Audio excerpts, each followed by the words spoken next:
Linebackers coach Teddy Gallagher.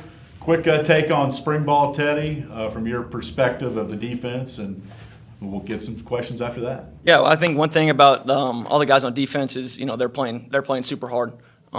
Just speaking specifically about the linebacker room, we've had some guys were limited at the start of spring from stuff that happened like during the fall season, right? And so some younger guys had to step up. A guy like Delano Glod has had a great spring, and Ellis Alloway, the early enrollee freshman, he's probably had the most impressive spring camp of an early enrollee linebacker I've probably ever been a part of, ever seen. He's we had a short yardage period today, and the first day we did third and short, we ended up calling it third and Ellis, because he was just making plays, and so he's had a great spring. Delano's had a great spring. Micah Pollard has developed a lot this spring. Me and Micah, there were some days where Micah didn't like me in the beginning of spring, right? But now he sees the light a little bit, and it kind of clicked on for him, and he's done some good things. And Aiden Vaughn, he's steady Eddie. He'll come in and get the guys right up front, all that kind of stuff. And we just got Rel back last week, and he's the alpha dog in the room. No one really wants to mess with Rel, but he's done good things last week. How about learning this defense under Sean Quinn? What are his expectations, and what have you enjoyed about coaching with him? Yeah, so he, one thing that he talks about a lot is whistle while you work, right? So we're going to have fun while we're doing it, right? And, the guys have bought into that. And, it's a little bit different in style, right? I can't get into it too much, right? But, we're doing more things of creating havoc up front, trying to get more emphasis on vertical penetration, TFLs, that kind of thing. That's kind of the difference. You're going to be one of the youngest on-field coaches, maybe even the youngest on-field coach in college football. It's just a few years ago, I remember you playing for, Coastal Carolina. How did playing for Coach Chadwell, I asked Coach Dixon this question, how did playing for Coach Chadwell kind of impact you, knowing the expectations of coaching the position at linebackers under him? Yeah, I mean, that's what it's all about, right? So Coach Chadwell sets a standard, right, and it's on us to emphasize that standard and push the same message that he's pushing, right? And, I heard you guys ask Coach Dixon the question of knowing you're going to be a coach. I didn't. I was a finance major when I went to college, and then it was about my junior year when everyone was telling me I was going to be a coach before I realized I wanted to be a coach, right? And, one thing, I'm pretty obsessed with this game of football, right? And, I didn't want to leave it. And so I was ready to do whatever. And, the guys know I'll do whatever it takes for us to get on the same page. But, definitely the standard that Coach Chadwell preaches, all the values, competition, discipline, accountability, and purpose, right? All those things, like, it's important that we're all preaching the same message, all pushing in the same direction. And, Coach Chadwell is definitely someone I look up to in that regard. Coach Chadwell's probably one of these guys, but getting into coaching at such a young age, do you have other mentors or guys that you look up to? Maybe whenever that moment ended where your playing career ended and you were returning to coaching, were there some guys that you looked up to and be like, hey, is this the right path for me? Do you feel like that I could go down this path? Yeah, I mean, I would think partially was Coach Staggs was the defensive coordinator at Coastal. He kind of was the one that was my last 2 years of playing was telling me, man, I can't wait for until you're a coach, right? And I was like, I don't know, like I want to see how long I can play, and but football ends for everybody at some point, whether you make it to the NFL, play for 10 years or whatever, all that kind of stuff. And I think Coach Staggs has been a mentor. Coach McGee's been a big mentor for me, and not only just on the defense side of the ball, all the guys on offense, right? Coach Isaac, Coach Chadwell, those guys have been huge mentors for me as well. What's it been like stepping into this role? Because you started as an analyst, then you moved to the outer linebackers. So what is it like now to be the linebackers coach here? Yeah, I love it. Linebacker's my home position, right? I've got one tattoo on my body, and it's FTR. It means fit the run, right? So that's what I'm about. I love linebacker play. That's what I'm into, and I don't want Breton to get upset with me. But inside linebacker, that's my home, right? I love coaching the outside linebackers, but inside linebacker, that's my home. That's what I love to coach. And it's been great. The guys have been awesome. They've bought into everything that I'm talking about, and they know that they think I'm a little crazy sometimes, but they bought in. Going up and down the depth chart, you mentioned that with guys like Ellis and Delano, he kind of showed some flashes late in last season. Mm-hmm. Going through and kind of deciphering where the snaps are going to come from for these guys, how do you feel like, what are some of the traits you're going to be, count on the most? Because as you mentioned, you got Rel, who's coming back, and he played a lot last year. So what are some of the areas guys you're going to be judging guys on here in spring and maybe early in fall as to where the reps are going to be coming from? Yeah, so especially once we get into fall camp and obviously everyone's back, it's going to be a huge competition in the room. We grade everything.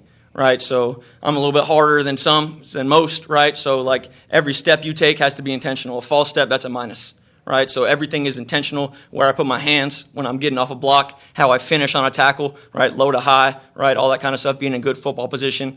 But ultimately, like, I tell the guys, don't be a robot, right? The playbook might tell you to be right here, right? But we put the guys out there that make plays, right? And we a lot of guys that make a lot of plays, right? And just going down the whole room, like from Rel, who's played a lot of snaps, to Deuce has played a lot of snaps, Micah's played a lot of snaps, Delano towards the end of the season played a lot of snaps, Aiden's played a lot of snaps, and then obviously you got the whole rest of the room that I'm super excited about. One guy that I'm really excited about, he's not all the way cleared yet, is Kyle Firm, the transfer from SMU. I'm big on him. I think he's going to be in the mix for us. But we should have a competitive room, and as you see last year, right, linebacker's a heavy contact position. You'll have guys go down, all that kind of stuff, and I think we've got the depth in the room to be really, really good at that position. Teddy, when'd you get that tattoo? I got it when I was a GA at Coastal. Okay. Yep. Gotcha. You mentioned Deuce. We're going to interview him in about a couple of hours. His development, what kind of spring has he had? And we had him on the radio last year. He just seemed like a very intelligent guy to talk to, as most guys are that play here. But tell us about what do we not know about Deuce Spurlock? Deuce is very, like you said, he's a thinker, right? So you can see when you tell him something, like he's thinking of all the things that questions to ask and all that kind of stuff, and he's always got his, I call him an iPad kid because he's always got his iPad with him, but he's always taking notes. And he's one of the guys that I'm leaning on to learn multiple positions at linebacker. And so he's one thing about Deuce is Deuce can roll. So Deuce is like almost a 21-mile-an-hour guy at his size. He can roll, and he's obviously had a couple stops before he came here, right? And I think one thing is Deuce has a desire to be coached. And so he's always trying to get better. He was one of those guys that was limited. It's limited through the beginning of spring, right? So Deuce and Rel both. So Deuce actually played on the last, half or a couple games of the season on a torn PCL. And then Rel, the last 4 or 5 games of the year, played on a stress fracture in his ankle, right? So those are tough guys that love this school, right? So those guys, they went to battle and they were fighting, scratching and clawing to get on the field, right? And they're doing the same thing now, and they're getting back in full swing now, and they're hitting the ground running. I've always enjoyed watching you coach, like especially in practice, Teddy, and with the props that y'all use to take these kids through different drills. Mm-hmm. Is there a favorite drill of yours? Maybe not as a player at one time, but as coaching. This one gets a lot of results when you apply it from the practice field to the game field. So I think probably my favorite drill is I call it the gauntlet, and it's a 3-part block destruction drill where there you got 3 linebackers set up, and those 3 are the blockers, and a linebacker comes through, and the first one is you got to cage and cross, so you got to use your hand, strike, get over the block, use your arm over, right? And the second one, I'm working a stun, where the ball's declaring outside, and I'm stunning and going declaring, and the third one's a slip stack, where the offensive lineman's out of leverage, ball carries inside, I set him up, slip underneath, and go make a tackle, right? So I think the more things in one drill, like the 3 things, if you're good as a linebacker at your agilities, whether it's your footwork or your drops, your block destruction and your contact, which is tackling, call them the ABCs, right? As much as you can integrate the most into one drill, I think that's the best, and the gauntlet does it all, right? It ends with a tackle, you're working your footwork at the start, and you're working block destruction, and you get all 3 different types of blocks you can get from a lineman or from a tight end or from a receiver in one drill, so I really like that drill. Got the tattoo fit the run. What aggression does it take for a linebacker to fit the run, Teddy?